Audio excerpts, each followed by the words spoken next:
Then 45। अब यहाँ पर ऐसा कहा है कि एक एंगल आपको 45 डिग्री दे दिया है और कहा है कि कॉम्प्लीमेंट्री एंगल है ये, और दूसरा कौन सा होगा उसका मतलब 45 डिग्री से ग्रेटर देन का दूसरा एंगल होगा, या 45 से इक्वल होगा, या 45 से लेस होगा। उसके लिए हमने मतलब कि जो आगे वाले इक्वेशन थे उसमें देखा था कि अगर हम सॉल्व करते हैं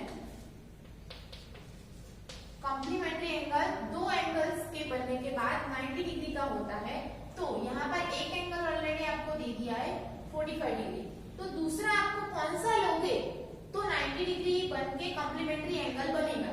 तो यहाँ पर आपको तीन ऑप्शन दिए हैं, एक कहा है कि ग्रेटर देन 45, वो 45 से ग्रेटर होगा, 45 डिग्री है उससे बड़ा होगा, इक्वल होगा या लेस होगा। तो उसके लिए हमने एग्जाम्पल यहाँ पे लेते हैं कि 45 डिग्री से अगर ग्रेटर देन लेते हैं तो एक एंगल ऑलरेडी 45 है, अगर दूसरा मैं 46 लेती हूँ, इसको अभी भूल जाते हैं, 46 डिग्री लेते हैं, दूसरा हमें पता नहीं है, तो उसके लिए x लेते हैं इज इक्वल टू 90 डिग्री। तो यहाँ पर देखो 46 है उसको उस तरफ ले जाएंगे, x is equal to 90 minus 46, मैंने ग्रेटर लिया है 45 से ग्रेटर देन एक एंगल लिया है जो 46 डिग्री ले लिया।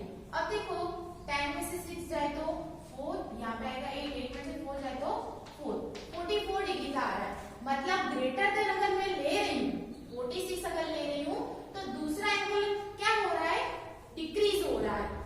ऐसे ही यहाँ पर क्या है दूसरा की इक्वल लेती हूँ तो भी 90 डिग्री का होगा और लेस देन 45 डिग्री। तो यहाँ पर आपका आंसर क्या आएगा कि अगर मैं 45 डिग्री से एक एंगल ग्रेटर देन लेती हूँ तो दूसरा मुझे क्या करना पड़ेगा उसको इंक्रीज करना पड़ेगा, मतलब लेस देन 45। तो आंसर हमारा क्या आएगा लेस देन 45 डिग्री लेना पड़ेगा। तो ही एक एंगल तो ऑलरेडी 45 है पर हमें एक एंगल ग्रेटर देन लेना है तो उससे एक कम ही लेना पड़ेगा। जैसे कि यहाँ पर दूसरा हम ले लेते हैं 50 ले लेते हैं, तो 90 में से 50 निकालेंगे तो 40, मतलब एक एंगल अगर मैं ग्रेटर लेती तो दूसरा एंगल ऑटोमेटिकली क्या हो जाता है डिक्रीज हो जाता है। इसलिए आपका आंसर क्या आएगा लेस देन 45 डिग्री से वो कम लेना पड़ेगा तब जाके एक कॉम्प्लीमेंट्री एंगल बनेगा। अब देखो क्वेश्चन नंबर 9 के अंदर इन द एडजॉइंट फिगर आपको एक फिगर दी है और उसके अंदर बहुत कुछ पॉइंट्स दिए, उस पॉइंट्स को हमें सॉल्व करने हैं।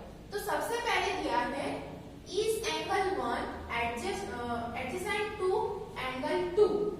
अब यहाँ पर देखो एडजेसेंट ये रहा हमारा एक 1 एंगल और ये रहा दूसरा एंगल, तो वो क्या रहा है क्या 1 एंगल है मतलब एंगल 1 है वो एंगल 2 से एडजेसेंट एंगल है या नहीं है।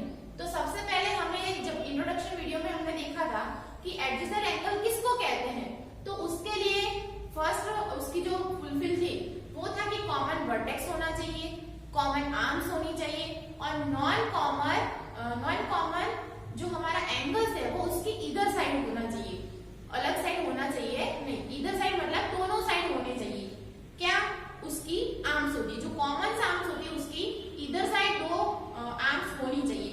ये तीनों उसके पॉइंट से जो फुलफिल होते हैं तो वो एडजेसेंट एंगल कह सकते हैं। तो यहाँ पर हम देखो एक एंगल इस तरफ है और दूसरा ऐसा है, मतलब ये एंगल 1 है और ये एंगल 2 है। तो सबसे पहले देखो इसके अंदर इन दोनों का कॉमन वर्टेक्स है, ओ उसका क्या है कॉमन वर्टेक्स है, ये दोनों के दोनों एंगल के एंगल 1 और एंगल 2 दोनों का कॉमन क्या है ओ वर्टेक्स कॉमन है।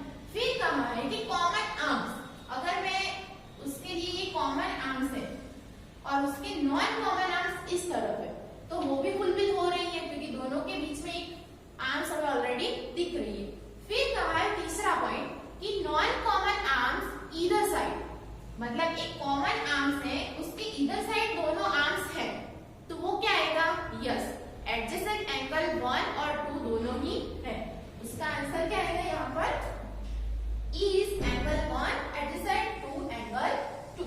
तो यहाँ पर लिखना है यस, वो पॉसिबल है। दूसरा हमें पूछा है is angle AOC adjacent to AOE। अब यहाँ पर देखो सेकेंड नंबर का, यहाँ पर आपको कहा है AOC। अब ये रहा आपका AOC, यहाँ पे हम रफ में ड्रॉ करते हैं।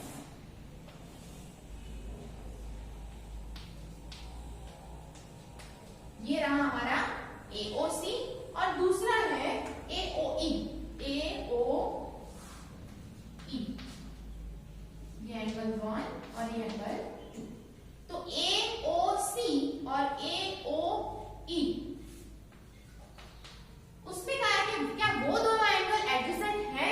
तो यहाँ पर हमें सबसे पहले क्या जो कॉमन है वर्टेक्स, मतलब कि AOC और AOE ये दोनों का कॉमन वर्टेक्स क्या है, एंगल AOC और एंगल AOE, दोनों का जो वर्टेक्स है वो कॉमन है।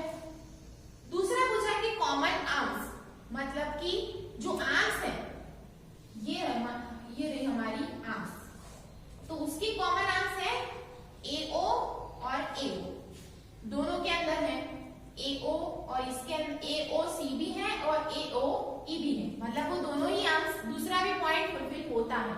पर तीसरा पॉइंट कहा है कि non common arms either side, मतलब कि यहाँ पर कॉमन आर्म्स क्या है AO है, दोनों की कॉमन आर्म्स क्या है AO, तो ये रही उसकी कॉमन आर्म्स।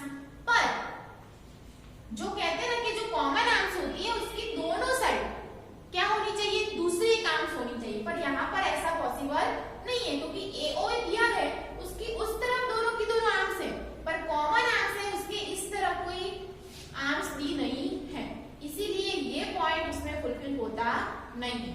मतलब कि AOC एडजेसेंट टू AOE हो सकता नहीं है, तो इसमें आएगा नो। ये आपको समझने के लिए, इसीलिए आप साइड में ड्रॉ करके भी रख सकते हो अगर आपको समझ में नहीं आता तो, क्योंकि तीसरा पॉइंट जो हमारा एडजेसेंट एंगल का है वो फुलफिल नहीं होता, इसलिए इसको एडजेसेंट एंगल कह सकते नहीं। अब तीसरा पॉइंट देखते हैं।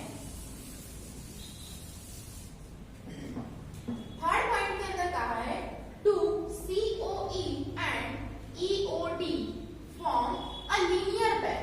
अब लीनियर पेयर हम किसको कहते हैं, तो एक स्ट्रेट लाइन जाती है और उसके अंदर से दो एंगल्स बनते हैं जो 180 डिग्री फुलफिल होते हैं, तो उसके लिए हम कोई भी एक लीनियर पेयर ले लेते हैं। यहाँ पर हमें ऑलरेडी लिखा है कि COE और EOD, तो हमारा COE कहाँ पर है, COE और COD,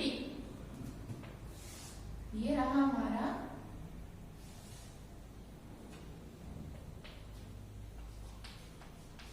D, C और E।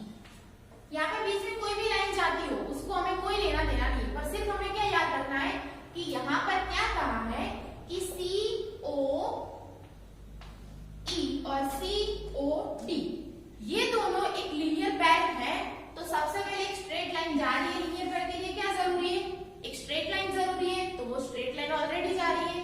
और दूसरे दो ऐसे एंगल जो एक 180 डिग्री फुलफिल करते हो, तो यहाँ पर COE एक एंगल हो गया, दूसरा है EOD ये दूसरा एंगल है, और ये दोनों को मिलाकर हमारा 180 डिग्री फुलफिल होता है। तो क्या होगा, ये लीनियर पेयर है, यस। पर उसके अंदर आंसर कैसे लिखेंगे हम, उसकी पेयर लिखने को बोला है हमें। तो सबसे पहले AOD मतलब कि सॉरी AOE है,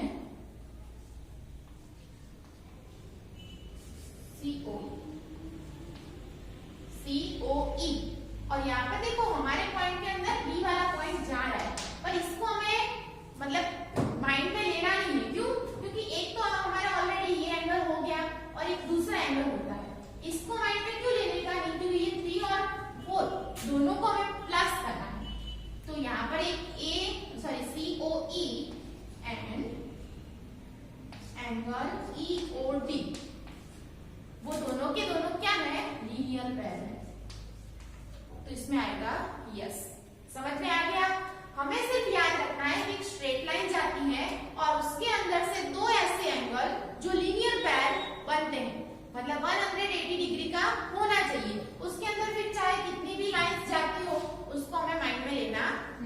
ओके। अब देखो 4 नंबर का पॉइंट है, R angle BOD and angle DOA supplementary. यहां पर पूछा है कि क्या बीओडी, बीओडी हमारा कहां पर है, ये बीओडी और डीओए, डीओए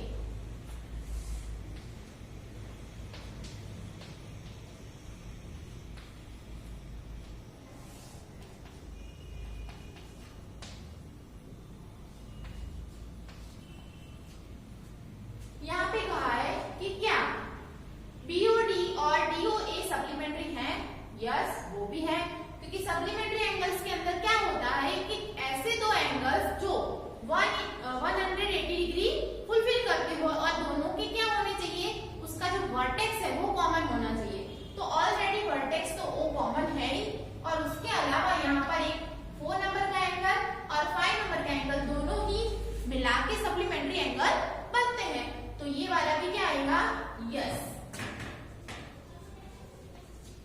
उसमें भी क्या करेंगे, यस। पर साथ में आपको ये ड्रॉ करके बताना है ताकि आप भी समझ सको और जब भी एग्जाम में पूछा जाए तब मतलब सामने वाले टीचर्स आपके जो होंगे चेक करने के लिए वो भी समझ सके।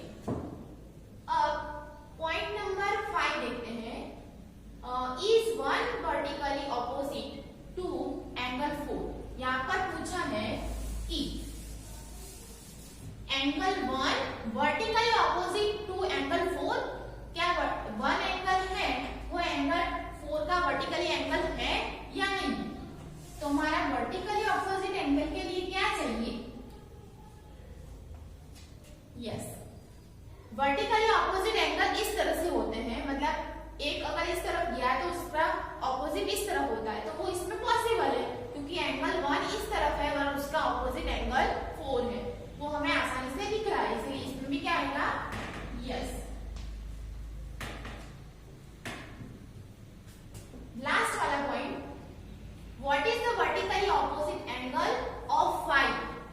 यहां पर कहा है कि 5 का ऑपोजिट एंगल कौन सा है। तो इसके लिए हमें क्या करना पड़ेगा, इसमें मैं समझा देती हूँ।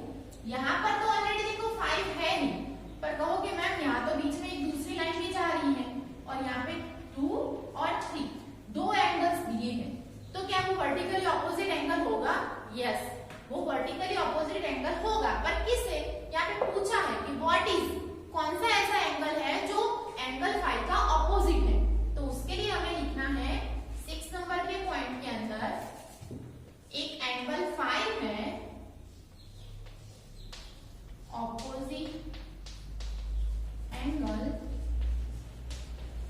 Angle 2 plus angle 3।